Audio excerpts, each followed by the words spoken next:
ಅಖಿಲಾಂಡ ಕೋಟಿ ಬ್ರಹ್ಮಾಂಡ ನಾಯಕ ರಾಜಾದಿರಾಜ ಯೋಗಿರಾಜ ಪರಬ್ರಹ್ಮ ಶ್ರೀ ಸಚ್ಚಿದಾನಂದ ಸದ್ಗುರು ಸಾಯಿನಾಥ್ ಮಹಾರಾಜ್ ಕಿ ಜೈ. ಗುರುವಿನ ಪಾದಾರವಿಂದಗಳಿಗೆ ವಂದಿಸುತ್ತಾ, ನಮಸ್ತೆ ಸ್ನೇಹಿತರೆ, ಹೇಗಿದ್ದೀರಾ? ಗುರುವಿನ ಆಶೀರ್ವಾದ, ಭಗವಂತನ ದಯೆ, ಕರುಣೆ, ಪ್ರೇಮದಲ್ಲಿ ನೀವು ಸಂರಕ್ಷಿಸಲ್ಪಡ್ತಾ ಇದ್ದೀರಾ. ಅದೇ ರೀತಿ ಅಂದರೆ ಅದೇ ಮಾತು ಸತ್ಯವಾಗಲಿ ಅಂತೇಳಿ ನಾನು ಕೂಡ ಗುರುವಿನಲ್ಲಿ, ಆ ಭಗವಂತನಲ್ಲಿ ಪ್ರಾರ್ಥನೆಯನ್ನು ಮಾಡ್ತಾ, ನಿಮ್ಮಲ್ಲಿರುವ ಎಲ್ಲ ರೀತಿಯ ಒಂದು ನೆಗೆಟಿವ್, ಹಾಗೆ ಒಂದು ಯಾರಾದರೂ ನಿಮ್ಮ ಮೇಲೆ ಕೆಟ್ಟ ದೃಷ್ಟಿ ಬೀರಿದ್ದಾರೆ, ಒಂದು ಬ್ಲ್ಯಾಕ್ ಮ್ಯಾಜಿಕ್ ಮಾಡಿದ್ದಾರೆ ಅಂದರೆ ಅವೆಲ್ಲವೂ ನಿವಾರಣೆ ಆಗಲಿ ಅಂತೇಳಿ ಭಗವಂತನಲ್ಲಿ ಪ್ರಾರ್ಥನೆಯನ್ನು ಮಾಡ್ತಾ ಈ ವಿಡಿಯೋ ಶುರು ಮಾಡ್ತಿದ್ದೀನಿ. ಸ್ನೇಹಿತರೆ, ಮೊದಲನೇದಾಗಿ ನಿಮ್ಮೆಲ್ಲರಿಗೂ ಒಂದು ಕೃತಜ್ಞತೆಯನ್ನು ಸಲ್ಲಿಸ್ತಾ ಇದ್ದೀನಿ. ಶ್ರೀ ಸಾಯಿ ಸೇವಾ ಟ್ರಸ್ಟ್ಗೆ ನೀವು 1 ರೂಪಾಯಿದಿಂದ ನಿಮ್ಮ ಕೈಲಾದಷ್ಟು ಸೇವೆಯನ್ನು ಮಾಡ್ತಾ ಇದ್ದೀರಾ. ಅದು ಒಂದು ವೃದ್ಧಾಶ್ರಮಕ್ಕಾಗಿರ್ಬೋದು, ಬಡ ಮಕ್ಕಳ ಸೇವೆಗಾಗಿರ್ಬೋದು, ನಿಸ್ಸಹಾಯಕರ ಸೇವೆಗಾಗಿರ್ಬೋದು, ಒಟ್ಟಾರೆಯಾಗಿ ಈ ಸಂಸ್ಥೆ ಒಂದು ಸಾಯಿ ಬಾಬಾರವರ ನೆರಳಿನಲ್ಲಿ ಅವರ ಉಪದೇಶಗಳಂತೆ ಬೆಳೆಯಲು ನಿಮ್ಮ ಸಹಕಾರ ನನಗೆ ಸಿಗ್ತಾ ಇದೆ. ಖಂಡಿತ ನಿಮಗೆಲ್ಲರಿಗೂ ಕೃತಜ್ಞತೆಗಳನ್ನು ಹಾಗೆ ಧನ್ಯವಾದಗಳನ್ನು ಅರ್ಪಣೆ ಮಾಡ್ತಾ ಇದ್ದೀನಿ. ನಿಮ್ಮ ಸೇವೆ ಈ ಸಾಯಿ ಕುಟುಂಬಕ್ಕೆ ಅಂದರೆ ಬಾಬಾರವರ ಹೆಸರಲ್ಲಿ ಶುರು ಮಾಡಿರುವ ಶ್ರೀ ಸಾಯಿ ಸೇವಾ ಟ್ರಸ್ಟ್ಗೆ ನಿರಂತರವಾಗಿ ಸಿಗ್ತಾ ಇರಬೇಕು. ಅದು ಕೇವಲ ಹಣದ ರೂಪದಲ್ಲ, ಅದು ಈ ಒಂದು ಸೇವೆ, ಈ ಸಾಯಿ ಸೇವಾ ಟ್ರಸ್ಟ್ನ ಸೇವೆ ಇದೆಯಲ್ಲ, ಅದು ನಿರಂತರವಾಗಿ ಬಾಬಾರವರ ಉಪದೇಶಗಳಂತೆ ಮುಂದುವರಿಯಲಿ ಅನ್ನುವ ಒಂದು ಪ್ರಾರ್ಥನೆಯೊಂದಿಗೂ ಕೂಡ ನೀವು ಒಂದು ಸೇವೆಯನ್ನು ಸಮರ್ಪಣೆ ಮಾಡ್ಬೋದು. ಅದು ಹಣದ ರೂಪದಲ್ಲಾಗಿರ್ಬೋದು, ಹಾಗೆ ಒಂದು ಪ್ರಾರ್ಥನೆಯ ರೂಪದಲ್ಲಾಗಿರ್ಬೋದು. ಖಂಡಿತ ನಿಮ್ಮ ಸೇವೆಯನ್ನು ನಾವು ಸ್ವೀಕರಿಸ್ತೀವಿ. ಸ್ನೇಹಿತರೆ, ಇಲ್ಲಿ ನಾನು ಫೋನ್ ನಂಬರನ್ನು ಹಾಕಿರ್ತೀನಿ.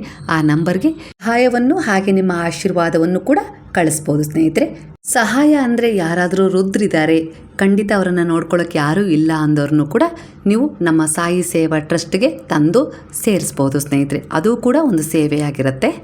ಹಾಗಾದರೆ ಸ್ನೇಹಿತರೆ, ಎಂದಿನಂತೆ ಇದೊಂದು ಟೈಮ್ಲೆಸ್ ಜನರಲ್ ರೀಡಿಂಗ್ ಆಗಿರುತ್ತೆ. ಹಾಗೆ ಇಲ್ಲಿ 3 ಎನರ್ಜಿಗಳು ಈಗಾಗಲೇ ನಿಮಗೆ ಕನೆಕ್ಟ್ ಆಗಿದ್ದಾವೆ. ಹಾಗಾಗಿ ಗುರುವಿನಲ್ಲಿ ನೀವು ನಂಬಿದ ದೈವಶಕ್ತಿಯಲ್ಲಿ ನೀವು ಪ್ರಾರ್ಥನೆಯನ್ನು ಮಾಡ್ತಾ ಇವತ್ತಿನ ಎನರ್ಜಿಗೆ ಕನೆಕ್ಟ್ ಆಗಿದ್ದೀರಾ ಅಂತೇಳಿ ಅಂದ್ಕೊಳ್ತೀನಿ. ಹಾಗೆ ಮೊದಲನೇದಾಗಿ ಇಲ್ಲಿ ನಿಮ್ಮ ಸೇವೆಯ ಭಾವ, ಭಕ್ತಿಯಿಂದ, ಹಾಗೆ ನಿಮ್ಮ ಒಂದು ಕರುಣೆ, ದಯೆ, ಮನುಷ್ಯತ್ವ, ಮಾನವೀಯತೆಯಿಂದ, ಅದು ಪ್ರಾಣಿ ಪಕ್ಷಿಗಳಿಗಾಗಿರ್ಬೋದು, ನಿಸ್ಸಹಾಯಕರಿಗಾಗಿರ್ಬೋದು, ಹಾಗೆ ಒಂದು ಪ್ರಕೃತಿಗಾಗಿರ್ಬೋದು, ನೀವು ಒಂದು ಪ್ರೇಮದಿಂದ, ಸೇವೆಯ ಭಾವದಿಂದ ಕನೆಕ್ಟ್ ಆಗಿದ್ದೀರಾ ಅಂದರೆ ಇದರಿಂದ ಗುರುವು ಹಾಗೆ ನೀವು ನಂಬಿದ ದೇವತೆಗಳು ಪ್ರಸನ್ನರಾಗಿದ್ದಾರೆ. ಹಾಗಾಗಿ ಏಂಜಲ್ಸ್ ಶಕ್ತಿಯು ನಿಮ್ಮನ್ನು ಆವರಿಸಿದೆ ಅನ್ನೋ ರೀತಿಯಲ್ಲಿ ಬರ್ತಾ ಇದೆ. ಹಾಗೆ ಗುರುವು ಈ ಒಂದು ವಿಚಾರದಿಂದ ಸಂತೃಪ್ತರಾಗಿದ್ದಾರೆ ಅಂದರೆ ಪ್ರಸನ್ನರಾಗಿದ್ದಾರೆ ಅನ್ನೋ ರೀತಿಯಲ್ಲಿ, ಅವರ ಶಿಕ್ಷಣಕ್ಕೆ ಒಂದು ಬೆಲೆ ಸಿಕ್ಕಿದೆ ಅನ್ನೋ ರೀತಿಯಲ್ಲಿ ನೀವು ಅವರ ಕೆಲವು ಪರೀಕ್ಷೆಗಳಲ್ಲಿ ಪಾಸ್ ಆಗಿದ್ದೀರಾ. ಹಾಗಾಗಿ ಅವರು ನಿಮ್ಮ ಒಂದು ಆತ್ಮ ತುಂಬ ಪವಿತ್ರವಾಗಿದೆ ಅನ್ನೋ ರೀತಿಯಲ್ಲಿ ತೀರ್ಮಾನ ಮಾಡಿದ್ದಾರೆ. ಅಂದರೆ ಒಂದು ಪರೀಕ್ಷೆಗಳನ್ನು ಎದುರಿಸಿದ ನಂತರ ಒಂದು ಸರ್ಟಿಫಿಕೇಟ್ ಅಂತ ಸಿಗುತ್ತಲ್ಲ, ಆ ರೀತಿಯ ಒಂದು ಸರ್ಟಿಫಿಕೇಟ್ ಈಗ ನಿಮಗೆ ಕೊಟ್ಟಿದ್ದಾರೆ.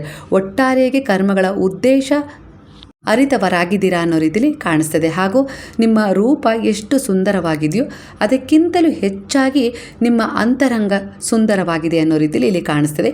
ಎಲ್ಲೋ ಒಂದು ರೀತಿಯಲ್ಲಿ ಈ ರೂಪವನ್ನು ಕೆಲವು ಚಿಂತೆಗಳಾಗಿರ್ಬೋದು, ಇಲ್ಲ ಕೆಲವು ಭಯ, ಕೆಲವು ಆತಂಕ, ಇಲ್ಲ ಕೆಲವು ಜನರ ನೆಗೆಟಿವ್ ಒಂದು ವಿಚಾರಗಳು ಆವರಿಸಿ ಆ ಒಂದು ಸುಂದರವಾದ ರೂಪವನ್ನು, ಅದು ಬಾಹ್ಯವಾಗಿರ್ಬೋದು, ಆಂತರಿಕವಾಗಿರ್ಬೋದು, ಈ ರೂಪವನ್ನು ಎಲ್ಲೋ ಒಂದು ರೀತಿಯಲ್ಲಿ ವಿಕಾರಗೊಳಿಸಿದ್ವು. ಯಾಕಂದರೆ ಆ ಚಿಂತೆಯಲ್ಲಿ ಬಿದ್ದಾಗ ಆ ರೂಪ ತನ್ನಿಂದ ತಾನೇ ಎಲ್ಲೋ ಒಂದು ರೀತಿಯಲ್ಲಿ ವಿಕಾರತೆಯನ್ನು ಪಡ್ಕೊಂಡಿತ್ತು. ಆದರೆ ಈಗ ಗುರುವಿನ ಶರಣದಲ್ಲಿ ಬಂದ ಮೇಲೆ ಆ ವಿಕಾರ ರೂಪ ಮತ್ತೆ ಒಂದು ಸುಂದರವಾದ ರೂಪವಾಗಿ ಪರಿವರ್ತನೆ ಆಗಿದೆ ಅನ್ನೋದಕ್ಕೆ ನಿಮ್ಮ ಜೀವನ ಶೈಲಿ ಹಾಗೆ ನಿಮ್ಮ ಈಗಿನ ಉದ್ದೇಶಗಳೇ ಕಾರಣವಾಗಿದೆ, ಅಂದರೆ ಸಾಕ್ಷಿಯಾಗಿದೆ ಅನ್ನೋ ರೀತಿಯಲ್ಲಿ ಬರ್ತಾ ಇದೆ.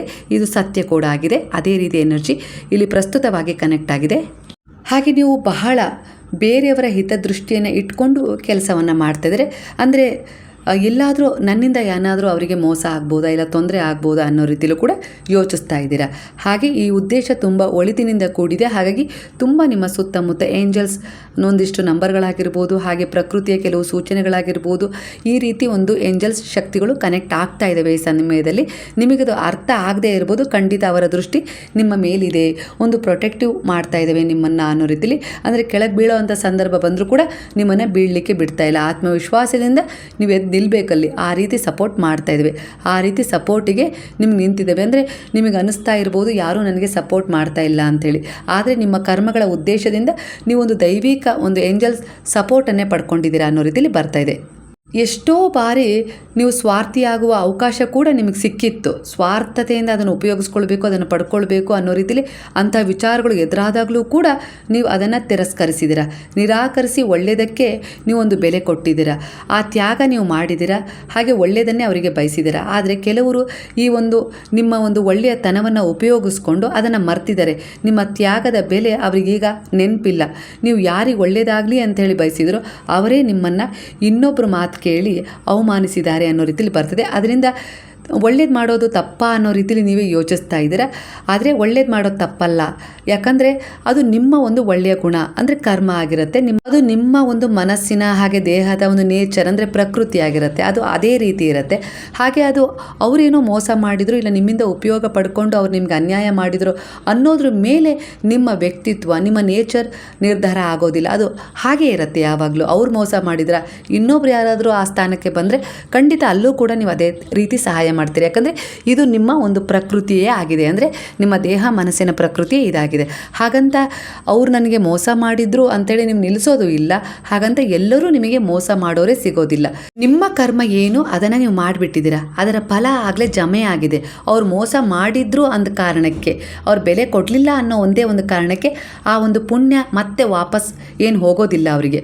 ಅದೇನು ನೀವು ಮಾಡಿರ್ತೀರಲ್ಲ ಆ ಸಮಯದಲ್ಲಿ ಅವ್ರಿಗೆ ಸಹಾಯ ಮಾಡಿರ್ತೀರೋ, ತ್ಯಾಗ ಮಾಡಿರ್ತೀರೋ, ಇಲ್ಲ ಅಂದರೆ ಒಂದು ಪ್ರೀತಿ ಕೊಟ್ಟಿರ್ತೀರೋ, ಕೆಲವೊಂದು ವಿಚಾರಗಳಲ್ಲಿ ಸಮರ್ಪಣೆ ಮಾಡ್ಕೊಂಡಿರ್ತೀರೋ, ಅವರ ಹಿತದೃಷ್ಟಿಯನ್ನು ಕಾಯ್ದಿರಿಸಿರ್ತೀರೋ, ಒಟ್ಟಾರೆಯಾಗಿ ಅದರಿಂದ ಆ ತಕ್ಷಣವೇ ಒಂದು ಫಲ ಅನ್ನೋದು ಪುಣ್ಯದ ರೂಪದಲ್ಲಿ ಬಿಡುಗಡೆ ಆಗಿಬಿಟ್ಟಿರುತ್ತೆ.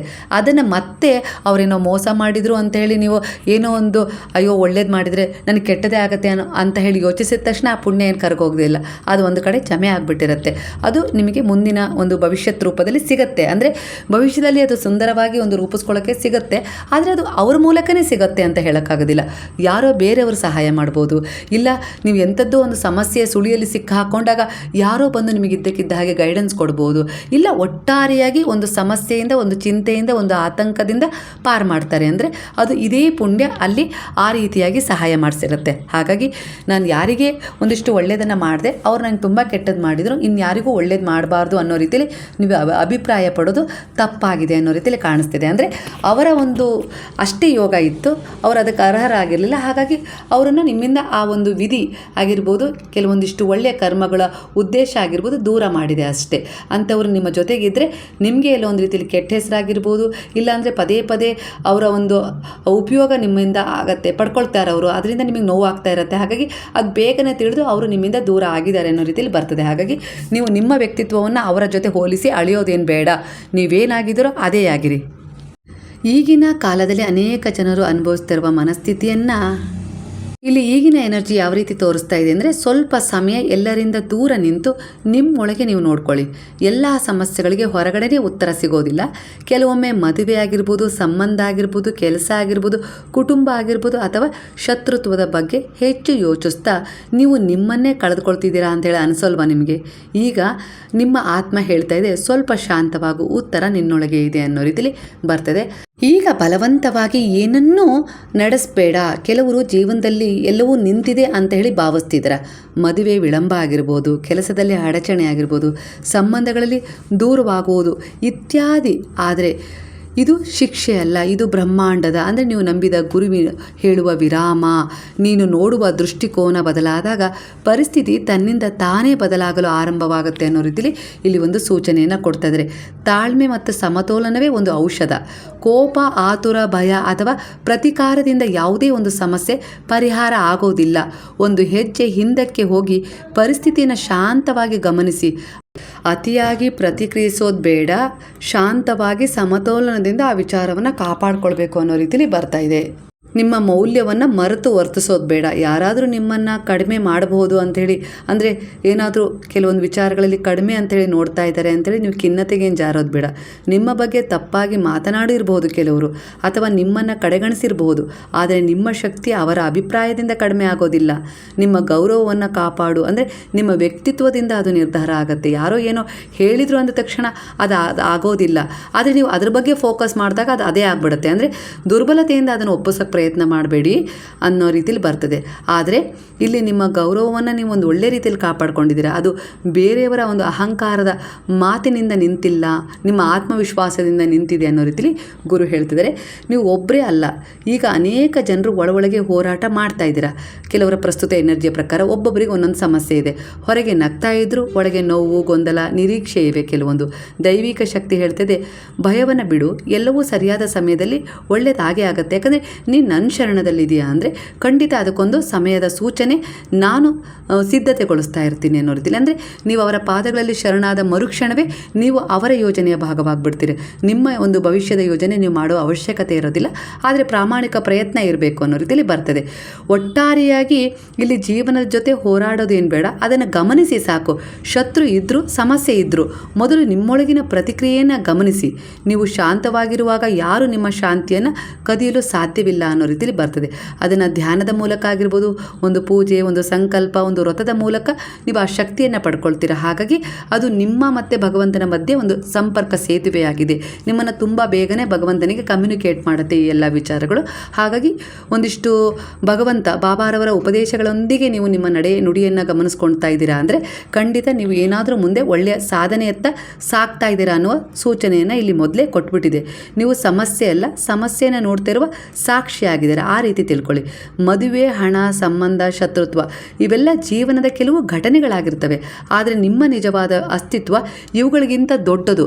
ಸಾಕ್ಷಿ ಭಾವದಲ್ಲಿರಿ ಅನ್ನೋ ರೀತಿಲಿ ಗುರು ಹೇಳ್ತಿದ್ರೆ. ಇಲ್ಲಿ ಅತಿಯಾಗಿ ಓಡೋದೇನು ಬೇಡ, ಅತಿಯಾಗಿ ಚಿಂತಿಸೋದು ಬೇಡ, ನಿಮ್ಮ ಮೌಲ್ಯವನ್ನು ಮರೆಯೋದು ಬೇಡ. ಎಲ್ಲವನ್ನು ಬಲವಂತವಾಗಿ ಸರಿಪಡಿಸಲಂತೂ ಹೋಗಲೇಬೇಡಿ. ಕೆಲವೊಮ್ಮೆ ಶಾಂತವಾಗಿ ನಿಂತಿರುವುದೇ ಒಂದು ದೊಡ್ಡ ಶಕ್ತಿಯಾಗಿರುತ್ತೆ. ದೈವಿಕ ಸಮಯದಲ್ಲಿ ನಡೆಯಬೇಕಾದದ್ದು ನಡೆಯುತ್ತೆ. ಅವರ ಪಾದಗಳಲ್ಲಿ ಸಮರ್ಪಣೆ ಮಾಡಿ ನಿಮ್ಮ ಕೆಲಸದ ಕಡೆ ಗಮನ ಕೊಡಿ ಅನ್ನೋ ರೀತಿಯಲ್ಲಿ ಕೆಲವರ ಎನರ್ಜಿಗೆ ಕನೆಕ್ಟ್ ಆಗ್ತದೆ ಈಗಿನ ಪ್ರಸ್ತುತ ಎನರ್ಜಿ. ಯಾರು ಈ ಸಮಯದಲ್ಲಿ ನಿಮಗೆ ನೋಯಿಸ್ತಾ ಇದ್ದಾರೋ, ಇಲ್ಲ ಕೆಟ್ಟದಾಗಲಿ ಅಂತೇಳಿ ಬಯಸ್ತಾ ಇದ್ದಾರೋ, ಒಟ್ಟಾರೆಯಾಗಿ ನೀವೀಗೇನು ಒಂದು ಹಿಂದಿನ ಪ್ರಾರಬ್ಧ ಕರ್ಮದ ಅನುಸಾರವಾಗಿ ನಿಮ್ಮ ವೈಯಕ್ತಿಕ ಜೀವನದಲ್ಲಿ ಕೆಲವು ಸಮಸ್ಯೆಗಳನ್ನು ಎದುರಿಸ್ತಾ ಇದ್ರೆ ಆ ಎಲ್ಲ ಸಮಸ್ಯೆಗಳನ್ನು ಗುರುವಿನ ಪಾದಗಳಲ್ಲಿ ನಂಬಿಕೆ ಇಟ್ಟು ಶರಣಾಗಿಸಿದ್ದೀರಾ ಅಂದರೆ ಆ ನಂಬಿಕೆ ಸತ್ಯವಾಗಿದೆ ಅನ್ನೋ ರೀತಿಲಿ ಇಲ್ಲಿ ಗುರುವು ನಿಮ್ಮ ಪ್ರತಿ ಒಂದು ಕರ್ಮವನ್ನು ನಾನು ಗಮನಿಸ್ತಾ ಇದ್ದೇನೆ. ನಿಮ್ಮ ಕಣ್ಣೀರು ನೋಡಿದ್ದೇನೆ. ಹಾಗೆ ನೀವು ನಿದ್ರೆ ಇಲ್ಲದೆ ಚಿಂತೆ ಮಾಡ್ತಾ ಇರುವ, ಭಯ ಪಡ್ತಾ ಇರುವ ಎಲ್ಲ ಒಂದು ವರ್ತನೆಗಳನ್ನು ನಾನು ಗಮನಿಸ್ತಾ ಇದ್ದೀನಿ. ನಿಮ್ಮ ಮನದಲ್ಲಿರುವ ವಿಚಾರ ಕೂಡ ನನಗೆ ತಿಳಿದಿದೆ. ಅಂದರೆ ಕೆಲವೊಂದು ಸರಿ ಎಲ್ಲವನ್ನು ಕಳೆದುಕೊಳ್ಳುವ ಭಯ ಇದೆ, ಸೋಲಿನ ಭಯ ಇದೆ, ಇಲ್ಲ ಬಹಳ ಪ್ರಯತ್ನದ ನಂತರವೂ ಕೂಡ ಸ್ಥಿರವಾದ ಒಂದು ನೆಲೆ ಸಿಗ್ತಾ ಇಲ್ಲ, ಪರಿವರ್ತನೆ ಸಿಗ್ತಾ ಇಲ್ಲ ಅನ್ನೋ ರೀತಿಲಿ ಕೆಲವೊಂದಿಷ್ಟು ಭಯ ನಿಮ್ಮನ್ನು ಆವರಿಸ್ಬಿಟ್ಟಿದೆ. ಈ ಸಮಯದಲ್ಲಿ ಯಾವಾಗ ಇದು ಬದಲಾಗ್ತಾಯಿದೆ? ನಾನು ಪ್ರಾಮಾಣಿಕ ಪ್ರಯತ್ನ ಪಡ್ತಾ ಇದ್ದೀನಿ, ಗುರುವಿನಲ್ಲೂ ನಂಬಿಕೆ ಇಟ್ಟಿದ್ದೀನಿ, ಕೆಲವು ಪರಿಹಾರಗಳನ್ನು ಕೂಡ ಮಾಡ್ಕೊಳ್ತಾ ಇದ್ದೀನಿ, ಪೂಜೆ ಮಾಡ್ತಾ ಇದ್ದೀನಿ, ಧ್ಯಾನ ಮಾಡ್ತಿದ್ದೀನಿ, ಆದರೂ ಕೂಡ ಯಾಕೆ ಮೇಲ್ಮುಖವಾಗಿ ಭೌತಿಕವಾಗಿ ಯಾವುದೇ ರೀತಿ ಪರಿವರ್ತನೆ ಕಾಣ್ತಾ ಇಲ್ಲ ಅಂತೇಳಿ ನೀವು ಭೌತಿಕವಾಗಿ ಹುಡುಕ್ತಾ ಇದ್ದೀರಾ. ಆದರೆ ಗುರುವು ನಿಮ್ಮ ಅಂತರ್ಮನದಲ್ಲಿ ಹಾಗೆ ನಿಮ್ಮ ವೈರಿಗಳ ಅಂತರ್ಮನದಲ್ಲಿ ಕೆಲವೊಂದಿಷ್ಟು ಬದಲಾವಣೆಯನ್ನು ತರ್ತಾ ಇದ್ದಾರೆ. ಅವರಿಗೆ ಮೊದಲು ಅವಕಾಶ ಕೊಡ್ತಾ ಇದ್ದಾರೆ, ಹಾಗೆ ನಿಮಗೆ ಈಗ ಪರೀಕ್ಷೆ ಕೊಡ್ತಾ ಇದ್ದಾರೆ. ಅವರು ಆ ಅವಕಾಶದಲ್ಲಿ ಸೋತಿದ್ದೀರಾ, ಈಗ ನೀವು ನಿಮ್ಮ ಪರೀಕ್ಷೆಯಲ್ಲಿ ಗೆದ್ದಿದ್ದೀರಾ. ಹಾಗಾಗಿ ಇಲ್ಲಿ ಅವರಿಗೀಗ ಶಿಕ್ಷೆ ಅನುಭವಿಸುವ ಸಮಯ ಕರ್ಮ ನಿರ್ಧಾರ ಮಾಡಿದೆ. ನೀವೀಗ ಅದರಿಂದ ರಿಲೀಫ್ ಆಗ್ತೀರಾ, ಮುಕ್ತಿ ಸಿಗ್ತಾ ಇದೆ. ಒಟ್ಟಾರೆಯಾಗಿ ನಿಮ್ಮ ಜೀವನದಲ್ಲಿ ನೀವು ಮಾಡಿದ ಯಾವುದೇ ರೀತಿ ಒಂದು ಒಳ್ಳೆಯ ಕರ್ಮ ವ್ಯರ್ಥ ಆಗಿಲ್ಲ ಅನ್ನೋ ರೀತಿಲೇ ಬರ್ತಾ ಇದೆ. ಆದರೆ ಈಗ ನೀವು ಹೇಗಾಗಿದ್ದೀರಾ ಅಂದರೆ ಸ್ವಲ್ಪ ದಿನಗಳಿಂದ ಗುರುವಿನ ಶರಣದಲ್ಲಿ ಬಂದ ಮೇಲೆ ಕರ್ಮಗಳ ಉದ್ದೇಶವನ್ನು ಬದಲಾಯಿಸ್ಕೊಂಡ್ಮೇಲೆ ಸ್ವಲ್ಪ ಮೌನವಾಗಿದ್ದೀರಾ, ಹಾಗೆ ಸತ್ಯವನ್ನು ಅರ್ತಿದ್ದೀರಾ, ಹಾಗೆ ಗುರುವನ್ನು ನಂಬಿ ಪ್ರಾಮಾಣಿಕ ಪ್ರಯತ್ನವನ್ನು ಮಾಡ್ತಾಯಿದ್ದೀರಾ, ಅವರ ಶರಣದಲ್ಲಿ ಸಮರ್ಪಣೆಯಾಗಿದ್ದೀರಾ. ಈಗ ಆ ಸಮಯ ಬಂದಿದೆ. ನಿಮ್ಮ ಪ್ರಯತ್ನಕ್ಕೆ ತಕ್ಕ ಹಾಗೆ ನಾನು ನಿನಗೆ ಒಂದಿಷ್ಟು ಬದಲಾವಣೆಯನ್ನು ಕೊಡ್ತೀನಿ, ಅದಕ್ಕೆ ಫಲವನ್ನು ಕೊಡ್ತೀನಿ, ಅದನ್ನು ಪೂರ್ಣಗೊಳಿಸುವ ಸಮಯ ಈಗ ಬಂದಿದೆ. 48 ಗಂಟೆಯ ಒಳಗೆ ನಿಮ್ಮ ಜೀವನದಲ್ಲಿ ಒಂದು ಅದ್ಭುತ ಪರಿವರ್ತನೆ ಬರುತ್ತೆ. ನಿಮ್ಮ ಒಂದು ಜೀವನದಲ್ಲಿ ಒಂದಿಷ್ಟು ಬದಲಾವಣೆಯನ್ನು ಕಾಣ್ತೀರಾ. ಒಂದು ಗೊಂದಲ ಇತ್ತಲ್ಲ, ಆ ಗೊಂದಲ ಪರಿಹಾರ ಆಗುತ್ತೆ. ಹಾಗೆ ಒಂದು ಪರಿವರ್ತನೆ ಬೇಕು. ಅದು ಯಾವೊಂದು ವಿಚಾರದಲ್ಲಿ ಒಂದು ಸಂಕಲ್ಪ ಮಾಡಿ ಪ್ರಾರ್ಥನೆ ಮಾಡಿದ್ರು ಅಂದರೆ ಕೆಲವೊಂದಿಷ್ಟು ಮದುವೆ ವಿಚಾರದಲ್ಲಿದ್ದ ಒಂದಿಷ್ಟು ವಿಚಾರಗಳು ಪರಿಹಾರ ಆಗ್ಬೋದು. ಹಾಗೆ ಒಂದು ಮನೆ ಸೇಲ್ ಮಾಡೋ ವಿಚಾರ ಆಗಿರ್ಬೋದು, ಇಲ್ಲ ಖರೀದಿ ಮಾಡೋ ವಿಚಾರ ಆಗಿರ್ಬೋದು, ಯಾವ ಒಂದು ವಿಚಾರದಲ್ಲಿ ಅಡೆತಡೆ ಆಗಿತ್ತು ಅದು ನಿರರ್ಗಳವಾಗಿ ಅದೀಗ ಒಂದು ಎಂಡ್ ಕಾಣುತ್ತೆ. ಅಲ್ಲಿ ಒಂದು ನಿಮಗೆ ಪರಿಪಕ್ವತೆಯ ಒಂದು ರಿಸಲ್ಟ್ ಸಿಗುತ್ತೆ ಅನ್ನೋ ರೀತಿಯಲ್ಲಿ ಕಾಣಿಸ್ತದೆ. 48 ಗಂಟೆಯ ಒಳಗೆ ಅದಕ್ಕೊಂದು ಪರಿವರ್ತನೆ ಸಿಗುತ್ತೆ. ಆದರೆ ನಿಮ್ಮ ನಂಬಿಕೆಗೆ ಅನುಸಾರವಾಗಿ ನಿಮ್ಮ ಸಮರ್ಪಣೆ ಹೇಗಿರುತ್ತೋ ಅಂದರೆ ಅಲ್ಲಿ ಯಾವುದೇ ರೀತಿ ಸಂದೇಹ ಸ್ನೇಹ ಇರಬಾರ್ದು. ಆ ರೀತಿಯಾಗಿ ನೀವು ಸಮರ್ಪಣೆ ಮಾಡಿದ್ದೆ ಆದರೆ 48 ಗಂಟೆಯೊಳಗೆ ಅದಕ್ಕೆ ರಿಸಲ್ಟ್ ಸಿಗುತ್ತೆ. ಒಬ್ಬರು ನಿಮ್ಮ ಜೀವನಕ್ಕೆ ಮರಳು ಬರ್ಬೋದು, ಇಲ್ಲ ಅಂದರೆ ಅಲ್ಲಿಂದ ನಿಮಗೊಂದು ತಿರುವು ಸಿಗ್ಬೋದು. ಹಾಗೆ ಒಂದು ಮೆಸೇಜ್ ಅಂತೂ ಖಂಡಿತ ಬರುತ್ತೆ ಅನ್ನೋ ರೀತಿಯಲ್ಲಿ ಕಾಣಿಸ್ತದೆ. ಅದು ನಿಮಗೆ ಒಂದು ಪರಿವರ್ತನೆ ತರುತ್ತೆ. ನಿಮ್ಗೇನು ಅನಿಸುತ್ತಲ್ಲ, ಆಗ್ತಾ ಈ ಕೆಲಸ ನಿಂತು ಹೋಗ್ಬಿಡ್ತು ಅನ್ನೋ ರೀತಿಯಲ್ಲಿ ನಿಮ್ಗೇನು ಅನಿಸುತ್ತಲ್ಲ, ಆ ಅಡೆತಡೆ ನಿವಾರಣೆ ಆಗುತ್ತೆ 48 ಗಂಟೆಗಳಲ್ಲಿ ಅನ್ನೋ ರೀತಿಯಲ್ಲಿ ಕಾಣಿಸ್ತಿದೆ. ಗುರುವಿನ ಸೇವೆ ಮಾಡ್ತಾ ಇರೋದ್ರಿಂದ ಈಗ ಆತಂಕ, ಸ್ವಲ್ಪ ಭಯ, ಹಾಗೆ ಏನೋ ಒಂದು ರೀತಿಲಿ ಅಸ್ತವ್ಯಸ್ತ ಅನಿಸ್ತಾ ಇತ್ತಲ್ಲ, ಆ ಜೀವನ ಶೈಲಿ ಈಗ ತುಂಬ ಬದಲಾಗಿದೆ. ಒಟ್ಟಾರೆಯಾಗಿ ಒಂದು ಸಫಲತೆ ಸಿಗುವ 3 ಲಕ್ಷಣಗಳು ನಿಮ್ಮಲ್ಲಿ ಬದಲಾವಣೆಯ ರೀತಿಯಲ್ಲಿ ಕಾಣಿಸ್ತಿದೆ. ಹಾಗೆ 3 ಶಕ್ತಿಗಳು ನಿಮಗೆ ನ್ಯಾಯ ಕೊಡಿಸಲು ಕಾದಿವೆ ಅನ್ನೋ ರೀತಿಲಿ. ಅಂದರೆ ಒಂದು ಗುರು ಶಕ್ತಿ ಆಗಿರ್ಬೋದು, ಇನ್ನೊಂದು ದೇವಿ ಶಕ್ತಿ ಆಗಿರ್ಬೋದು, ಇನ್ನೊಂದು ನೀವು ಯಾವ ಶಕ್ತಿಯನ್ನು ತುಂಬ ನಂಬಿ ಅಲ್ಲಿ ಒಂದು ಪ್ರಾರ್ಥನೆ ಮಾಡಿ ಒಂದು ಹರಕೆ ಕಟ್ಕೊಂಡಿದ್ರು ಆ ಶಕ್ತಿ ಕೂಡ ನಿಮಗೆ ಸಹಾಯ ಮಾಡ್ತಾ ಇದೆ ಅನ್ನೋ ರೀತಿಲಿ ಕಾಣಿಸ್ತಿದೆ. ಒಟ್ಟಾರೆಯಾಗಿ 3 ಶಕ್ತಿಗಳು ನಿಮಗೆ ನ್ಯಾಯ ಕೊಡಿಸಲು, ಒಂದು ಸಫಲತೆ ನೀಡಲು ಒಂದು ಸಿದ್ಧತೆ ನಡೆಸ್ತಾ ಇದ್ದೇವೆ ಅನ್ನೋ ರೀತಿಲಿ ಬರ್ತದೆ. ಬರುವ 48 ಗಂಟೆಗಳು ನಿಮಗಾಗಿ ಬಹಳ ದೈವಿಕ, ಹಾಗೆ ಬಹಳ ವಿಶೇಷ, ಅಂದರೆ ಪುಣ್ಯದಾಯಕವಾಗಿರುತ್ತೆ ಅನ್ನೋ ರೀತಿಲಿ ಕಾಣಿಸ್ತಿದೆ.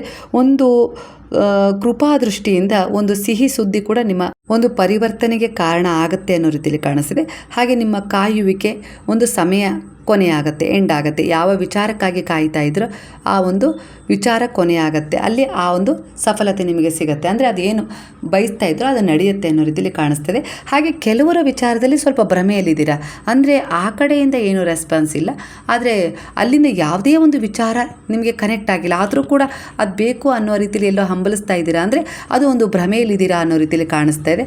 ಒಟ್ಟಾರೆಯಾಗಿ ನೀವು ಇಲ್ಲಿ ಮ್ಯಾನಿಫೆಸ್ಟ್ ಮಾಡ್ತಾ ಇದ್ದೀರಾ, ಅದು ವ್ಯರ್ಥ ಅನ್ನೋ ರೀತಿಯಲ್ಲಿ ಕಾಣಿಸ್ತದೆ. ಅರ್ಥಪೂರ್ಣವಾಗಿದ್ದರೆ ಖಂಡಿತ ಗುರು ಅದು ನಿಮ್ಮನ್ನು ಅದಕ್ಕೆ ಸೇರಿಸ್ತಾರೆ, ಕೊಡ್ತಾರೆ. ಯಾವ ಕೆಲಸ ಆಗಲ್ಲ ಅಂತೇಳಿ ನಂಬಿಕೆ ಕಳ್ಕೊಂಡಿದ್ರಲ್ಲ, ಆ ಕೆಲಸದಲ್ಲಿ ಒಂದು ಕೆಲಸ ಖಂಡಿತ ಆಗತ್ತೆ 3 ದಿನಗಳಲ್ಲಿ ಅನ್ನೋ ರೀತಿಯಲ್ಲೂ ಕೂಡ ಕಾಣಿಸ್ತಾ ಇದೆ. ಹಾಗೆ ಅಂದರೆ ನೀವು ಪ್ರಾರ್ಥನೆ ಮಾಡಿದ್ದೀರಾ, ಅಂದರೆ ಒಂದು ಸಂಕಲ್ಪ ಮಾಡಿದ್ದೀರಾ, ಅದರ ಮೇಲೆ ದೃಢ ವಿಶ್ವಾಸದಿಂದ ನಿಂತಿದ್ದೀರಾ, ಖಂಡಿತ ಏನೇ ಆದರೂ ಅದು ಗುರುವಿನ ಆಶೀರ್ವಾದವೇ ಅನ್ನೋ ರೀತಿಯಲ್ಲಿ ಒಂದು ದೃಢವಾದ ನಂಬಿಕೆಯಿಂದ ಕಾಯ್ತಾ ಇದ್ರಲ್ಲ, ಆ ಒಂದು ಫಲ ನೀಡುವ ಸಮಯ ಬಂದಿದೆ. ಅದು ತುಂಬ ವರ್ಷಗಳ ಸಫರ್ ಮಾಡಿದ್ರಿ, ಗುರುವಿನಲ್ಲಿ ನಂಬಿಕೆ ಇಟ್ಟಿದ್ರಿ, ಪ್ರಾಮಾಣಿಕ ಪ್ರಯತ್ನನೂ ಮಾಡ್ತಾಯಿದ್ರಿ, ಹಾಗೆ ಅಳ್ತಾನೂ ಇದ್ರಿ, ಯಾಕೆ ಹೀಗೆ ಅನ್ನೋ ರೀತಿಯಲ್ಲಿ ಪ್ರಶ್ನೆನೂ ಮಾಡ್ತಿದ್ರಿ. ಒಟ್ಟಾರೆಯಾಗಿ 3 ದಿನಗಳಲ್ಲಿ ಅದಕ್ಕೊಂದು ಉತ್ತರ ಸಿಗತ್ತೆ ಅನ್ನೋ ರೀತಿಯಲ್ಲಿ ಬರ್ತದೆ. ಅಂದರೆ ನಿಮ್ಮ ಒಂದು ಅಷ್ಟೇ ಅಲ್ಲ, 3 ಮನೋಕಾಮನೆಗಳು ಪೂರ್ಣವಾಗುವ ಸಾಧ್ಯತೆ ಇಲ್ಲಿ ಕಾಣಿಸ್ತಾ ಇದೆ. 48 ಗಂಟೆಗಳಲ್ಲಿ ನಿಮ್ಮ ವಿಶ್ವಾಸಕ್ಕೆ ಅನುಗುಣವಾಗಿ ಯಾವಾಗ ಈ ಒಂದು ರೀಡಿಂಗ್ ನೋಡ್ತೀರೋ ಅಲ್ಲಿಂದ 48 ಗಂಟೆಗಳ ಕಾಲ ಪ್ರಾರಂಭವಾಗಲಿಕ್ಕೆ ಶುರುವಾಗುತ್ತೆ.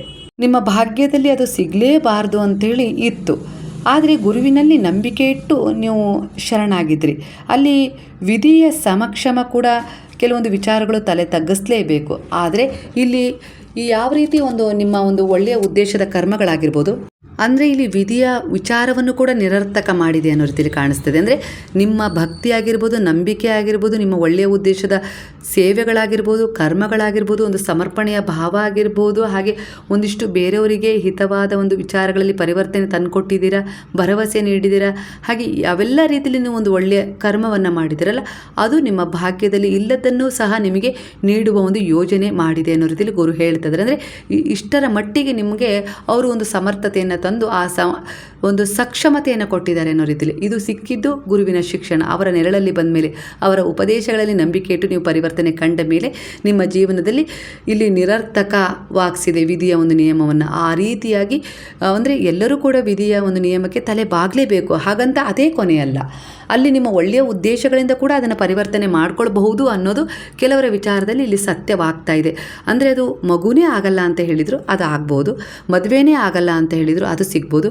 ಅಂದರೆ ನನ್ನ ಜೀವನ ಇಷ್ಟೇ, ಇನ್ನು ನನ್ನ ಆರೋಗ್ಯ ಸುಧಾರಿಸ್ಕೊಳ್ಳಲ್ಲ ಅಂತ ಹೇಳಿ ಅಂದ್ಕೊಂಡಿದ್ರಿ, ಆದರೆ ಈಗ ನೀವು ನಡೆದಾಡುವ ಮಟ್ಟಿಗೆ ಬಂದಿದ್ದೀರಾ. ಅಂದರೆ ಇಲ್ಲಿ ಅಂದರೆ ನಿಮ್ಮ ಒಳ್ಳೆಯ ಉದ್ದೇಶದ ಯೋಜನೆ, ಕರ್ಮ ಒಂದಿಷ್ಟು ನಿಮಗೆ ಪರಿವರ್ತನೆ ತಂದಿದೆ, ಒಂದು ಅವಕಾಶವನ್ನು ಕೊಟ್ಟಿದೆ ಅನ್ನೋ ರೀತಿಯಲ್ಲಿ ಕಾಣಿಸ್ತದೆ. ಖಂಡಿತ ಈ ಒಂದು ಸಣ್ಣ ಪ್ರಯತ್ನ ನಿಮ್ಮ ಜೀವನದಲ್ಲಿ ಬಹುದೊಡ್ಡ ಪರಿವರ್ತನೆಯನ್ನು ತರ್ತಾ ಇದೆ. ಇದೇ ಒಂದು ಒಳ್ಳೆಯ ಉದ್ದೇಶ ನೀವು ಮುಂದುವರಿಸ್ಕೊಂಡು ಹೋದರೆ ನಿಮ್ಮ ಪ್ರಾರಬ್ಧ ಕರ್ಮದಲ್ಲಿದ್ದ ಒಂದಿಷ್ಟು ಬ್ಯಾಡ್ ಎನರ್ಜಿಯನ್ನು, ಬ್ಲಾಕೇಜ್ಗಳನ್ನು ನೀವು ನಿವಾರಣೆ ಆದಷ್ಟು ಬೇಗನೆ ಮಾಡ್ಕೊಳ್ತೀರಾ. ಅಂದರೆ ಈ ವರ್ತಮಾನವನ್ನು ನೀವು ಎಷ್ಟು ಪರಿಶುದ್ಧವಾಗಿ ಇಟ್ಕೊಳ್ತೀರೋ, ಒಳ್ಳೆಯ ಕರ್ಮದ ಜೊತೆ ಜೋಡಿಸ್ತೀರೋ, ಅಷ್ಟೇ ನಿಮ್ಮ ಭವಿಷ್ಯ ಸುಂದರವಾಗೋದ್ರ ಜೊತೆಗೆ ನಿಮ್ಮ ಪ್ರಾರಬ್ಧ ಕರ್ಮಗಳು ಕೂಡ ಕಳೀತವೆ ಅನ್ನೋ ರೀತಿಯಲ್ಲಿ ಬರ್ತದೆ. ಒಟ್ಟಾರೆಯಾಗಿ ಕೆಲವೊಮ್ಮೆ ಏನಾಗುತ್ತೆ ಅಂದರೆ ನೀವು ಮದುವೆ ಆಗದೆ ಇರೋದಕ್ಕೆ ಕೆಲವೊಂದು ಸರಿ ಈ ರೀತಿ ಕೂಡ ಕಾರಣ ಅನ್ನೋ ರೀತಿಯಲ್ಲಿ ಬರ್ತದೆ. ಅಂದರೆ ಹಿಂದಿನ ಜನ್ಮದಲ್ಲಿ ನಿಮಗೆ ತುಂಬ ನೋವು ಕೊಟ್ಟಿರುವ ಗಂಡ ಸಿಕ್ಕಿರ್ಬೋದು, ಇಲ್ಲ ಯಾವುದೋ ರೀತಿಯಲ್ಲಿ ನಿಮಗೆ ತುಂಬ ಚಿತ್ರಹಿಂಸೆ, ಅದು ದೈಹಿಕವಾಗಿರ್ಬೋದು, ಮಾನಸಿಕವಾಗಿರ್ಬೋದು, ಕೊಟ್ಟಿರುವ ಒಂದು ಗಂಡ ಸಿಕ್ಕಿರ್ಬೋದು. ಆ ಸಮಯದಲ್ಲಿ ನೀವು ನನಗೆ ಮುಂದಿನ ಜನ್ಮದಲ್ಲಿ ಮದುವೆ ಅನ್ನೋದೇ ಬೇಡ ಬೇಡ ಬೇಡ ಅನ್ನೋ ರೀತಿಯಲ್ಲಿ ದಿನನಿತ್ಯ ಯಾವಾಗೆಲ್ಲ ನಿಮಗೆ ನೋವಾಗಿರುತ್ತೋ ಆಗೆಲ್ಲ ನೀವು ಹೇಳಿರ್ತೀರ. ಅದೇ ನಿಮ್ಮ ಆತ್ಮದ ಉದ್ದೇಶ ಆಗಿರುತ್ತೆ. ಹಾಗಾಗಿ ಕೆಲವೊಂದು ಸರಿ ಈ ಜನ್ಮದಲ್ಲಿ ನಿಮಗೆ ಅದು ಮರ್ತೋಗಿರುತ್ತೆ. ಈ ಜನ್ಮದಲ್ಲಿ ಇನ್ನೊಬ್ಬರ ಒಂದು ಮಗಳಾಗಿಯೋ ಮಗನಾಗಿಯೋ ಹುಟ್ಟಿರ್ತೀರ, ಆ ಎನರ್ಜಿ ಕನೆಕ್ಟ್ ಆಗಿರುತ್ತೆ. ಇಲ್ಲಿ ನಿಮಗೆ ಅದು ಮರ್ತೋಗಿದ್ದರಿಂದ ನಿಮ್ಗೆ ಇಲ್ಲಿ ಯಾಕೆ ಮದುವೆ ಆಗ್ತಾಯಿಲ್ಲ, ಯಾಕೆ ತಡ ಆಗ್ತಾಯಿದೆ, ಯಾಕೆ ಏನು ತೊಂದರೆಗಳಾಗ್ತಾ ಇದ್ದಾವೆ, ಇದರಲ್ಲಿ ಅಡ್ಡಿ ಆತಂಕ ಆಗಿದೆ ಅನ್ನೋ ರೀತಿಯಲ್ಲಿ ನಿಮಗೆ ಮನಸ್ಸಿಲ್ಲದೆ ಇರ್ಬೋದು. ಇಲ್ಲಾಂದರೆ ಒಂದು ಯಾವುದೋ ಒಂದು ವಿಚಾರ ಅಲ್ಲಿ ಅಡೆತಡೆ ತರ್ತಾ ಇರ್ಬೋದು. ಯಾಕಂದರೆ ನೀವು ಆ ಎನರ್ಜಿಯನ್ನು ಕಟ್ ಮಾಡೇ ಇಲ್ಲ. ಅದೇ ಎನರ್ಜಿಯೊಂದಿಗೆ ನೀವು ಇಲ್ಲಿ ಈ ಆತ್ಮದಲ್ಲಿ ಪ್ರವೇಶ, ಅಂದರೆ ಈ ದೇಹದಲ್ಲಿ ಆತ್ಮ ಪ್ರವೇಶ ಆಗಿದೆಯಲ್ಲ, ಹಾಗಾಗಿ ಅದೇ ವಿಚಾರ ಅದು ಇಲ್ಲಿ ನಿಮಗೆ ಎನರ್ಜಿಗೆ ಕನೆಕ್ಟ್ ಮಾಡ್ತಾ ಇದೆ. ಹಾಗಾಗಿ ಇಲ್ಲಿ ನಿಮಗೆ ಮದುವೆ ವಿಳಂಬ ಆಗಿರ್ಬೋದು. ತಾಯ್ತನೂ ಅಷ್ಟೇ. ಹೇಗೆ ಅಂದರೆ ಹಿಂದಿನ ಜನ್ಮದಲ್ಲಿ ನಿಮಗೆ ತುಂಬ ಕೆಟ್ಟ ಮಕ್ಕಳು ಸಿಕ್ಕಿರ್ಬೋದು, ಇಲ್ಲ ನಿಮಗೆ ಆ ಮಕ್ಕಳಿಂದ ತುಂಬ ನೋವಾಗಿರ್ಬೋದು, ಇಲ್ಲ ಮಾನಸಿಕವಾದ ಒಂದು ಅವಮಾನ, ಈ ರೀತಿ ಏನೋ ಒಂದು ಘಟನೆ ನಡೆದೋಗಿರುತ್ತೆ. ಆ ಸಮಯದಲ್ಲಿ ನಮಗೆ ಮುಂದಿನ ಜನ್ಮದಲ್ಲಿ ಮಕ್ಕಳೇ ಬೇಡ, ನಾನು ಹಾಗೆ ಇದ್ದರೂ ಪರವಾಗಿಲ್ಲ, ನನಗೆ ಮಕ್ಕಳು ಬೇಡ, ನಾನು ಬೇರೆಯವ್ರ ಮಕ್ಕಳಲ್ಲೇ ನನ್ನ ಮಕ್ಕಳನ್ನು ಕಾಣ್ತೀನಿ, ಇಲ್ಲ ನಾನು ಒಂಟಿಯಾಗಿದ್ದರೂ ಕೂಡ ನನಗೆ ಮಕ್ಕಳು ಬೇಡ ಅನ್ನೋ ರೀತಿಲಿ ನೀವು ಅಷ್ಟು ನೊಂದು ಮಾತನಾಡಿರ್ತೀರ. ಆ ನೊಂದು ನೀವು ಮೌನವಾಗಿ ಹತ್ತಿರ್ತಿರೋ ಇಲ್ಲ ನಿಜವಾಗೂ ಹೇಳಿರ್ತಿರೋ ಅದು ಸತ್ಯವಾಗಿರುತ್ತೆ. ಯಾಕಂದರೆ ಅಷ್ಟೊಂದು ಆ ನೋವು ನಿಮಗಾಗಿರುತ್ತೆ. ಹಾಗಾಗಿ ಕೆಲವೊಂದು ಸಾರಿ ಇಲ್ಲಿ ಮದುವೆನೂ ಆಗ್ತಾ ಇರಲ್ಲ, ಮಕ್ಕಳು ಆಗ್ತಾ ಇರಲ್ಲ. ಅದು ನಿಮ್ಮ ಭಾಗ್ಯದಲ್ಲಿ ಇಲ್ಲ ಅಂತಲ್ಲ, ಆದರೆ ಅದು ನಿಮ್ಮ ಒಂದು ಒಳ್ಳೆಯ ಪುಣ್ಯದ ಎನರ್ಜಿಯಿಂದ ಅದನ್ನು ಪಡ್ಕೊಳ್ಳೋ ಭಾಗ್ಯ ಇರುತ್ತೆ. ಆದರೆ ಅಲ್ಲೊಂದು ಬ್ಲಾಕೇಜನ್ನು ನೀವೇ ತಂದ್ಕೊಂಡಿರ್ತೀರ. ನಿಮ್ಮ ಒಂದು ಏನು ಹೇಳಿರ್ತೀರಲ್ಲ ಶಬ್ದಗಳ ಮೂಲಕ, ಮೌನದ ಮೂಲಕ, ಅದು ಅಲ್ಲಿ ಬ್ಲಾಕೇಜನ್ನು ಉಂಟು ಮಾಡಿದೆ. ಹಾಗಾಗಿ ಅಲ್ಲಿ ನಿಮಗೆ ಆ ತೊಂದರೆ ಕಾಣಿಸ್ತಿದೆ ಅನ್ನೋ ರೀತಿಯಲ್ಲಿ ಬರ್ತದೆ. ಹಾಗಾಗಿ ಇಲ್ಲಿ ಗುರುವಿನ ಬಳಿ ಹೋಗಿ ಒಂದು ಪಶ್ಚಾತ್ತಾಪದ ರೀತಿಯಲ್ಲಿ ಒಂದು ಪ್ರಾರ್ಥನೆಯನ್ನು ಮಾಡ್ಕೊಳ್ಳಿ. ನೀವಲ್ಲ ಹಣ ಖರ್ಚು ಮಾಡೋದು ಏನೂ ಬೇಡ, ಪ್ರಯತ್ನ ಪಡಿ. ಭಗವಂತನೇ ಸಿಗ್ತಾನಂತೆ ಪ್ರಯತ್ನ ಪಟ್ಟು ಹುಡುಕಿದರೆ, ಯಾಕೆ ಪ್ರಯತ್ನ ಪಡಬಾರ್ದು ಅಲ್ವಾ? ಹಾಗೆ ಒಂದು ದಿನ ಹೋಗಿ ಗುರುವಿನಲ್ಲಿ ಶರಣಾಗಿ, ನನ್ನ ಹಿಂದಿನ ಜನ್ಮದಲ್ಲಿ ಏನೋ ಆ ಒಂದು ನೋವು ಪಟ್ಟಿದ್ದೇನೋ ಗೊತ್ತಿಲ್ಲ ಆ ವಿಚಾರದಿಂದ, ಹಾಗಾಗಿ ನನ್ನ ಸಂತಾನ ಬೇಡ, ಇಲ್ಲ ಯಾರಿಗಾದರೂ ಒಂದಿಷ್ಟು ಸಂತಾನದಲ್ಲಿ ಅಂದರೆ ತೊಂದರೆ ಕೊಟ್ಟಿದ್ನೋ, ಏನು ಮಾಡಿದ್ನೋ ನನಗೆ ಗೊತ್ತಿಲ್ಲ, ಅದು ಯಾವುದೂ ನನಗೆ ಕಾಣಿಸ್ತಾ ಇಲ್ಲ. ಆದರೆ ನಾನು ನಿನ್ನ ಎದುರಿಗೆ ಕುಂತಿದ್ದೀನಿ ಅಂದರೆ ನನ್ನ ಭವಿಷ್ಯ ನಿನಗೆ ಕಾಣಿಸ್ತಾ ಇದೆ, ಹಿಂದೆ ನಾನು ಏನು ಮಾಡಿದ್ದೆ ಅನ್ನೋ ಪ್ರಾರಬ್ಧನೂ ನಿಮಗೆ ಕಾಣಿಸ್ತಾ ಇದೆ. ಹಾಗಾಗಿ ನಾನು ಪಶ್ಚಾತ್ತಾಪ ಪಡ್ತಾ ಇದ್ದೀನಿ ಗುರುವೇ, ನಿಮ್ಮ ಪಾದಗಳಲ್ಲಿ ನನ್ನ ಒಂದು ರೀತಿಯ ಒಂದು ಕ್ಷಮೆಯನ್ನು ಯಾಚಿಸ್ತಾ ಇದ್ದೀನಿ. ಹಾಗೆ ಪಶ್ಚಾತ್ತಾಪನೂ ಪಟ್ಟಿದ್ದೀನಿ. ಹಿಂದೆ ನಾನು ಏನಾದರೂ ಆ ರೀತಿ ತಪ್ಪು ಮಾಡಿದರೆ, ಇಲ್ಲ ಅದೇ ರೀತಿ ನಾನೇನಾದರೂ ನನಗೆ ಮಗು ಆಗಲೇಬಾರ್ದು ಅನ್ನೋ ರೀತಿಯಲ್ಲಿ ಹೇಳ್ಕೊಂಡಿದ್ರೆ, ಮದುವೆ ಆಗಲೇಬಾರ್ದು ಅಂತ ಹೇಳಿ ನಾನೇನಾದರೂ ಹೇಳ್ಕೊಂಡಿದ್ರೆ, ಇಲ್ಲ ಯಾರದ್ದಾದರೂ ಒಂದು ಸಂಬಂಧದಲ್ಲಿ ಬಿರುಕುಂಟು ಮಾಡಿದರೆ, ಇಲ್ಲ ಏನಾದರೂ ತೊಂದರೆ ಕೊಟ್ಟಿದ್ರೆ, ಅದರಿಂದ ಈ ಸಮಸ್ಯೆ ನನಗಾಗಿದೆ ಅಂದರೆ ಆ ಬ್ಲಾಕೇಜನ್ನು ರಿಮೂವ್ ಮಾಡ್ಕೊಳ್ಳೋದು ಹೇಗೆ ಅಂತ ನನಗೆ ಗೊತ್ತಿಲ್ಲ ತಂದೆ. ಆ ಕರ್ಮವನ್ನು ಕಳೀರಿ ನೀವು. ನಿಮ್ಮ ಶರಣದಲ್ಲಿ ನಾನು ಬಂದಿದ್ದೀನಿ, ಸಮರ್ಪಣೆ ಮಾಡಿದ್ದೀನಿ ನನ್ನನ್ನು ನಾನು. ಅಂದರೆ ಯಾವ ರೀತಿ ಅಂದರೆ ಅದು ಸತ್ಯವಾಗಿರಬೇಕು. ಏನೋ ನಾನು ಹೇಳಿದೆ ನೀವು ಮಾಡಿದೆ ಅನ್ನೋ ಹಾಗಿರಬಾರ್ದು, ಪಶ್ಚಾತ್ತಾಪ ಪಟ್ಟಿರಬೇಕು. ನಿಮ್ಮ ಕಣ್ಣಲ್ಲಿ ಹೇಗೆ ಒಂದು ಪೂಜೆ ಮಾಡಬೇಕಾದ್ರೆ ಇದ್ದಕ್ಕಿದ್ದ ಹಾಗೆ ಕಣ್ಣೀರು ಬರುತ್ತಲ್ಲ, ಅಂದರೆ ಭಕ್ತಿಯ ಭಾವಕ್ಕೆ ನೀವು ಹೇಗೆ ಒಂದು ಗುರುವಿಗೆ ಸಂಪರ್ಕಕ್ಕೆ ಬರ್ತಿರಲ್ಲ ಭಗವಂತನಿಗೆ, ಆ ರೀತಿ ಆ ಭಗವಂತನಿಗೆ ಸಂಪರ್ಕಕ್ಕೆ ಹೋಗಿ ನೀವೊಂದು ಕ್ಷಮೆಯನ್ನು ಯಾಚಿಸಿದಾಗ ಇಲ್ಲೊಂದು ಬ್ಲಾಕೇಜ್ ರಿಮೂವ್ ಆಗಿ ಪರಿವರ್ತನೆ ಸಿಗುತ್ತೆ ಅನ್ನೋ ರೀತಿಯಲ್ಲಿ ಕೆಲವರ ಪ್ರಸ್ತುತ ಎನರ್ಜಿಗೆ ಕನೆಕ್ಟ್ ಆಗ್ತದೆ. ಈ ಪ್ರಯತ್ನವನ್ನು ನೀವು ನಿಷ್ಠೆಯಿಂದ ಮಾಡಿದರೆ ಖಂಡಿತ ಒಂದು 5 ವಾರಗಳ ಕಾಲ ನೀವು ಈ ರೀತಿ ಪಶ್ಚಾತ್ತಾಪ ಪಟ್ಟು ಗುರುವಿನಲ್ಲಿ ಸಮರ್ಪಣೆಯಾಗಿ ಪ್ರಾರ್ಥನೆ ಮಾಡಿದರೆ ಅದರಲ್ಲಿ ಪರಿವರ್ತನೆ ಸಿಗುತ್ತೆ ಅನ್ನೋ ರೀತಿಯಲ್ಲಿ ಕೆಲವರ ಎನರ್ಜಿಗೆ ಕನೆಕ್ಟ್ ಆಗ್ತಿದೆ. ಇದು ಸರಿ, ನಾನು ಮಾಡಬಹುದು ಅನ್ನೋ ರೀತಿಯಲ್ಲಿ ನಿಮ್ಗೆ ಅನಿಸಿದರೆ ಖಂಡಿತ ನೀವು ಹೋಗಿ ಪ್ರಾರ್ಥನೆ ಮಾಡಿದರೆ ಖಂಡಿತ ಅದರಲ್ಲಿ ನಿಮಗೆ ಒಂದು ಪರಿವರ್ತನೆ ಸಿಕ್ಕು ನಿಮಗೆ ಮುಂದಿನ ಒಂದಿಷ್ಟು ವಿಚಾರಗಳಲ್ಲಿ ಬದಲಾವಣೆ ಕಾಣ್ಬೋದು. ಅದು ಮದುವೆ ಆಗಿರ್ಬೋದು, ಸಂತಾನ ಆಗಿರ್ಬೋದು, ಕಾಣ್ಬೋದು ಅನ್ನೋ ರೀತಿಯಲ್ಲಿ ಬರ್ತದೆ. ಈ ಒಂದು ರೀಡಿಂಗ್ ನಿಮ್ಮ ಭವಿಷ್ಯ ಹೀಗೆ ನಿಖರ ಅಂತ ಹೇಳಿ ನಿಮಗೆ ಹೇಳೋದಿಲ್ಲ. ಅದು ನಿಮ್ಮ ಭವಿಷ್ಯವನ್ನು ನೀವು ಸುಂದರವಾಗಿ ರೂಪಿಸ್ಕೊಳ್ಬೋದು. ಕಾಲ ಮಿಂಚಿಲ್ಲ, ನೀವು ನಿಮ್ಮ ಕರ್ಮಗಳ ಉದ್ದೇಶವನ್ನು ಬದಲಾಯಿಸ್ಕೊಳ್ಬೋದು, ಇಲ್ಲ ನಿಮ್ಮ ತಪ್ಪನ್ನು ನೀವು ಸರಿಪಡಿಸ್ಕೊಳ್ಬೋದು. ಆ ಒಂದು ಪಶ್ಚಾತ್ತಾಪದೊಂದಿಗೆ ಒಳ್ಳೆಯ ಕರ್ಮದ ಉದ್ದೇಶಗಳನ್ನು ಒಟ್ಟುಗೂಡಿಸುವ ಮೂಲಕ ಒಂದು ಪರಿವರ್ತನೆಯನ್ನು ತಂದ್ಕೊಳ್ಬೋದು ಅನ್ನೋ ರೀತಿಯಲ್ಲಿ ನಿಮಗೆ ಒಂದು ಗೈಡೆನ್ಸ್ ಕೊಡ್ತಾ ಇದೆ. ಅದು ನೀವು ಯಾವ ರೀತಿ ಒಂದು ಗುರುವಿನಲ್ಲಿ ನೀವು ನಂಬಿದ ದೇವರಲ್ಲಿ ಸಮರ್ಪಣೆಯಾಗಿ ಈ ಒಂದು ಎನರ್ಜಿಗೆ ಕನೆಕ್ಟ್ ಆಗಿರ್ತಾರೋ ಅದಕ್ಕೆ ತಕ್ಕ ಹಾಗೆ ನಿಮಗೆ ಕೆಲವು ಗೈಡೆನ್ಸ್ಗಳು, ಕೆಲವೊಂದು ಬದಲಾವಣೆಗಳು, ಕೆಲವೊಂದು ತೀರ್ಮಾನಗಳನ್ನು ತಗೊಳ್ಳೋಕ್ಕೆ ಇಲ್ಲಿ ಸಹಾಯ ಮಾಡಿಕೊಡುತ್ತೆ ಅಷ್ಟೇ. ಭಾಗ್ಯದಲ್ಲಿ ಇಲ್ಲ ಅನ್ನೋದನ್ನು ಕೂಡ ನೀವು ಪಡ್ಕೊಳ್ಳೋಕ್ಕೆ ಸಾಧ್ಯ ಆಗುತ್ತೆ. ಗುರುವಿನ ಶರಣದಲ್ಲಿ, ಭಗವಂತನ ಶರಣದಲ್ಲಿ ಸಮರ್ಪಣೆಯಾಗಿ, ಸೆರೆಂಡರ್ ಆಗಿ, ಸಂಪೂರ್ಣವಾಗಿ ನೀವು ಯಾವ ರೀತಿ ಸೆರೆಂಡರ್ ಆಗಬೇಕು ಅಂದರೆ, ನೀವೇನೇ ಕೊಟ್ಟರು ಅದು ನನಗೆ ಇಷ್ಟ ಅನ್ನೋ ರೀತಿಯಲ್ಲಿ, ಅಂದರೆ ಅದನ್ನು ಒಳ್ಳೆಯದೇನೇ ಕೊಟ್ಟಿರ್ತೀರಿ ಅನ್ನೋ ರೀತಿಯಲ್ಲಿ ನಂಬಿಕೆಯಿಂದ ಶರಣಾಗಬೇಕು. ಯಾವುದೇ ರೀತಿ ಒತ್ತಡದಿಂದ ಅಲ್ಲ, ನನಗೆ ಸಿಗಲೇಬೇಕು ಅನ್ನುವ ಹವಣಿಕೆಯಿಂದನೂ ಅಲ್ಲ, ಭಕ್ತಿಯಿಂದ ಶರಣಾಗಬೇಕು. ಹಾಗೆ ಸಮರ್ಪಣೆ ಭಾವ ಹೇಗಿರಬೇಕು ಅಂದರೆ ದೃಢವಾದ ವಿಶ್ವಾಸದಿಂದ ಕೂಡಿರಬೇಕು ಅನ್ನೋ ರೀತಿಯಲ್ಲಿ ಬರ್ತದೆ. ಆಗಲೇ ನಿಮ್ಮ ವಿಶ್ವಾಸ ಪೂರ್ಣಗೊಳ್ಳುತ್ತೆ, ನಿಮ್ಮ ಭರವಸೆ, ನಿಮ್ಮ ನಂಬಿಕೆ ಗೆಲ್ಲುತ್ತೆ ಅಲ್ವಾ. ಅಂದರೆ ನಿಮ್ಮ ಮಕ್ಕಳು, ಒಂದು ಸಣ್ಣ ಪುಟ್ಟ ಮಗು, 1 ವರ್ಷದ ಮಗು ನಿಮ್ಮ ತೊಡೆಯಲ್ಲಿ ಮೇಲೆ ಮಲಗಿರುತ್ತೆ ಅಂದರೆ ಅದು ವಿಶ್ವಾಸದಿಂದ ನನ್ನ ಅಮ್ಮ ಅನ್ನೋ ರೀತಿಲಿ ನನ್ನ ಅಪ್ಪ ಅನ್ನೋ ರೀತಿಲಿ ಮಲಗಿರುತ್ತೆ. ಅದು ಯಾವುದೇ ರೀತಿ ಸಂದೇಹ ಪಟ್ಟಿರೋದಿಲ್ಲ.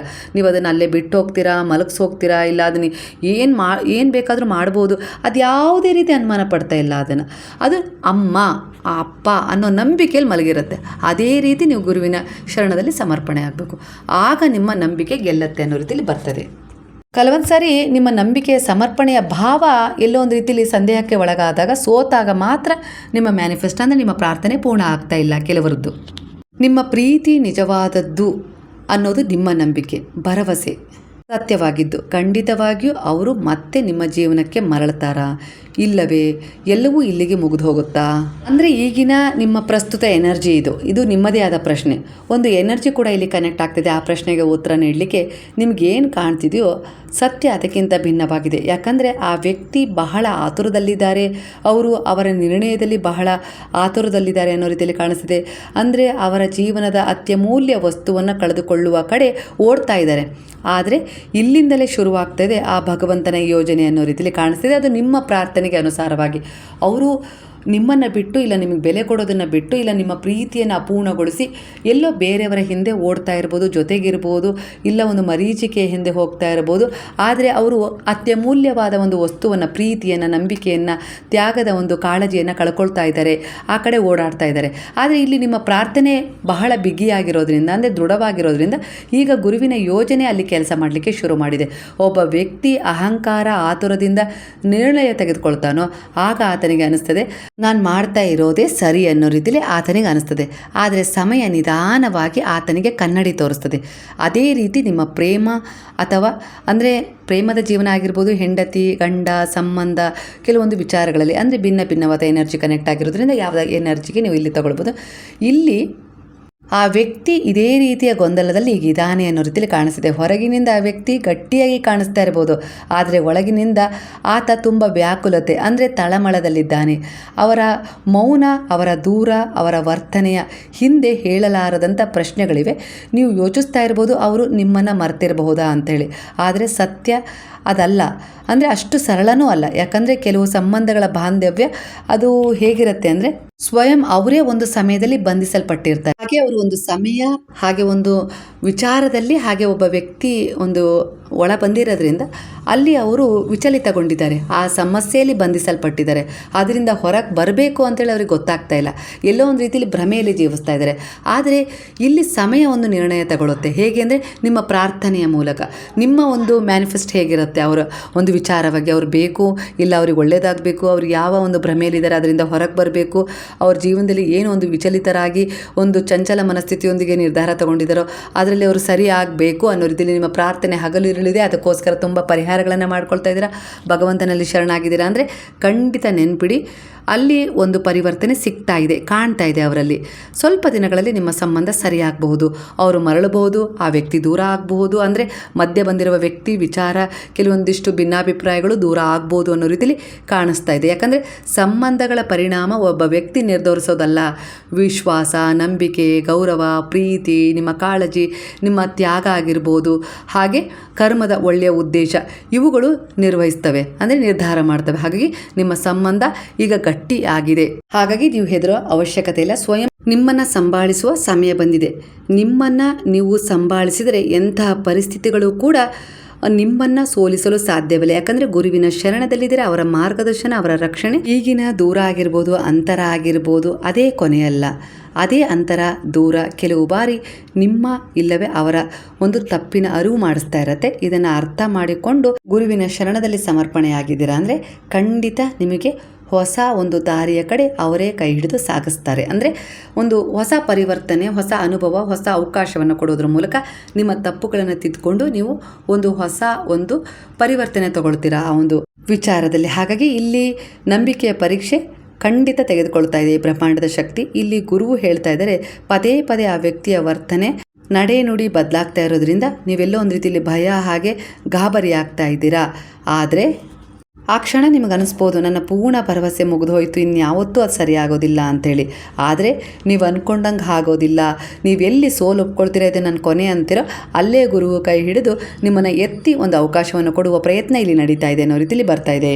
ಹೀಗೆ ಆಗ್ತಾ ಇದೆ ಅಂದರೆ ನಿಮಗೆ ಅನ್ನಿಸ್ತಾ ಇದೆ, ನೀವು ಯೋಚಿಸ್ತಾ ಇದ್ದರೆ ಇದು ಯಾಕೆ ಆಗ್ತಾ ಇದೆ ಅಂದರೆ ಇದು ಕಾಕತಾಳಿ ಅಲ್ಲ, ಇದರ ಹಿಂದೆ ಒಂದು ಆಳವಾದ ರಹಸ್ಯ ಇದೆ. ಅಂದರೆ ಅದಕ್ಕೆ ಉತ್ತರ ಇಲ್ಲಿ ನಿಮ್ಮ ಜೀವನನೇ ನಿಮಗೆ ಕೊಡುತ್ತೆ. ಕೆಲವು ಪರೀಕ್ಷೆಗಳ ಮೂಲಕ, ಅಂದರೆ ಶಬ್ದಗಳಿಂದಲ್ಲ, ಸಮಯದ ಜೊತೆ ಸಿಗುತ್ತೆ ಅನ್ನೋ ರೀತಿಯಲ್ಲಿ ಕಾಣಿಸ್ತಿದೆ. ಸಮಯವೇ ತಿಳಿಸುತ್ತೆ ಯಾರು ನಿಮಗೆ ಅರ್ಹರು, ಯಾರು ನಿಮ್ಮ ಜೊತೆ ಸಾಗಲು ಬಂದಿದ್ರು, ಯಾರು ನಿಮಗೆ ಕೇವಲ ಒಂದಿಷ್ಟು ಕೆಲವು ದಿನ ನಿಮ್ಮ ಜೊತೆ ಇರಲು ಬಂದಿದ್ರು ಅನ್ನೋ ರೀತಿಯಲ್ಲಿ ಅರ್ಥ ಮಾಡಿಸುತ್ತೆ. ನಿಮ್ಮಿಂದ ಈಗ ಒಂದಿಷ್ಟು ಆಗ್ತಾ ಇರುವ ತಪ್ಪು ಬಹುಬೇಗನೆ ನೀವು ತಿದ್ಕೊಳ್ತೀರಾ, ಉತ್ತರ ನಿಮ್ಮ ಬಳಿ ಇದೆ ಅನ್ನೋ ರೀತಿಯಲ್ಲಿ ನಿಮಗೆ ಅನ್ನಿಸ್ತದೆ. ಹಾಗಾಗಿ ಆತುರದ ನಿರ್ಧಾರ ಬೇಡ. ಹಾಗೆ ಕೆಲವೊಂದು ವಿಚಾರಗಳಲ್ಲಿ ನೀವೇನು ಎಲ್ಲ ಮುಗೀತು ಅಂತೇಳಿ ಅಂದ್ಕೊಳ್ಳೋದು ಬೇಡ. ಜೀವನದ ಸತ್ಯ ತಿಳಿಬೇಕಂದ್ರೆ ಕೆಲವು ಸಮಸ್ಯೆಗಳು ಸಮಯದ ಜೊತೆಗೆ ಹೀಲ್ ಆಗ್ತವೆ ಅನ್ನೋ ರೀತಿಯಲ್ಲಿ ಗುರು ಹೇಳ್ತಿದ್ರೆ, ಒಟ್ಟಾರೆಯಾಗಿ ಅವರ ಒಂದು ಶರಣದಲ್ಲಿದ್ದೀರಾ ಅಂದರೆ ಅವ್ರ ಜೊತೆ ಆಗೋದ್ರಿಂದ ಒಂದಿಷ್ಟು ಎನರ್ಜಿಗಳು ಕಟ್ ಆಗ್ತವೆ, ಹಾಗೆ ಕ್ಲಿಯರ್ ಆಗ್ತವೆ, ಹಾಗೆ ಕೆಲವೊಂದು ವಿಚಾರಗಳು ಕ್ಯಾನ್ಸಲ್ ಆಗ್ತವೆ. ಹೊಸ ಒಂದು ಆಶೀರ್ವಾದ ನಿಮ್ಮ ಜೀವನದಲ್ಲಿ ಬರುತ್ತೆ. ಹಾಗೆ ಹಿಂದಿನ ಜೀವನದಲ್ಲಿ ಪಾಸ್ಟ್ ಲೈಫಲ್ಲಿರುವ ಎಲ್ಲ ಒಂದು ವಿಚಾರಗಳು, ನೆಗೆಟಿವ್ ವಿಚಾರಗಳು ದೂರ ಆಗ್ತವೆ. ಹಾಗೆ ಇಷ್ಟಕ್ಕೆ ಮುಗ್ದಿರಲಿಲ್ಲ ನಿನ್ನ ಜೀವನ, ಮುಂದೆ ಒಂದು ಒಳ್ಳೆಯದನ್ನು ಪಡ್ಕೊಳ್ಳೋದಾಗಿತ್ತು, ಅದಕ್ಕೆ ಈಗ ನೀನು ಸಾಕ್ಷಿಯಾಗಿ ನಿಂತಿದೆಯಾ ಅನ್ನೋ ರೀತಿಯಲ್ಲಿ ನಿಮಗೆ ನಿಮ್ಮ ಜೀವನದಲ್ಲಿ ಸಾಕಷ್ಟು ಬದಲಾವಣೆ ಆಗಿರೋದೇ ಸಾಕ್ಷಿಯಾಗಿದೆ ಅನ್ನೋ ರೀತಿಯಲ್ಲಿ ಕಾಣಿಸ್ತಿದೆ. ಇವತ್ತಿನ ಎನರ್ಜಿ ನಿಮ್ಮ ಎನರ್ಜಿ ಅಂದರೆ ಕನೆಕ್ಟ್ ಆಗಿದ್ರೆ ಕೃತಜ್ಞತಾ ಪೂರ್ವಕವಾಗಿ ಸಾಯಿರಾಮ್ ಅಂತೇಳಿ ಗುರುವಿಗೆ ಹೇಳೋದನ್ನು ಮರಿಬೇಡಿ. ಹಾಗಾದರೆ ಈಗ ಎಲ್ಲರೂ ಸೇರಿ ಹೇಳೋಣ, ಹರೇ ರಾಮ ರಾಮ ರಾಮ ಹರೇ ಹರೇ, ಹರೇ ಕೃಷ್ಣ ಕೃಷ್ಣ ಕೃಷ್ಣ ಹರೇ ಹರೇ, ಹರೇ ಸಾಯಿ ಸಾಯಿ ಹರೇ ಹರೇ, ಹರೇ ಬಾಬಾ ಬಾಬಾ ಬಾಬಾ ಹರೇ ಹರೇ, ಹರೇ ದತ್ತ ದತ್ತ ಹರೇ ಹರೇ.